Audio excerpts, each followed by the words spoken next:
Barchaga assalomu alaykum. Bizda antiqa holatda mashinalar kelishni boshlagan. Ya'ni kim? Cobalt avtomashinamiz kechqurun latokka tushib ketishgan. O'zini saka diskalarini sinib, zapaska balonlarni qo'yib kelgan. Mana ko'rishlaringiz mumkin. Balonimiz podkirnilikka, kriloga tegib qolgan. Xullas, bitta like bosib tursalaring, men sizlarga qayerga qiyshayib, qayerga ketganini ko'rsataman. Agar podpiska bosmagan bo'lsalaring, podpiskani ham bosib qo'yinglar. Mashinamiz tagiga tushib olganmiz, ko'rishlaringiz mumkin. Mana o'ng tomon rechagimiz qiyshayib bukilib ketgan.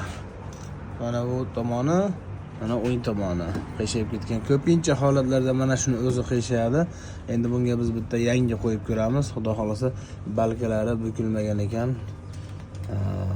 Chizilgan, shilingan joylarga qora kraskadan sepib, o'zini yangiday holatga keltiramiz. Ibratto'la bu yerda stabilizator ham mana sinib ketibdi.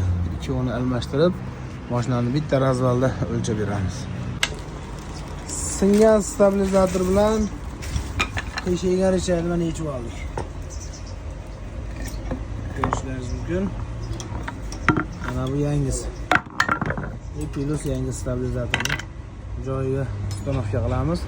Balonni joyiga kelgan kelmaganligini birgalikda sizlar bilan ko'ramiz. Cobaltimizni ishlari xudo xolasa mana tayyor. Razvallari ham rasenolga chiqqan. Balonimizni oralari ochilib o'zini radnoy saka diskalari bilan joyiga keltirib berdik.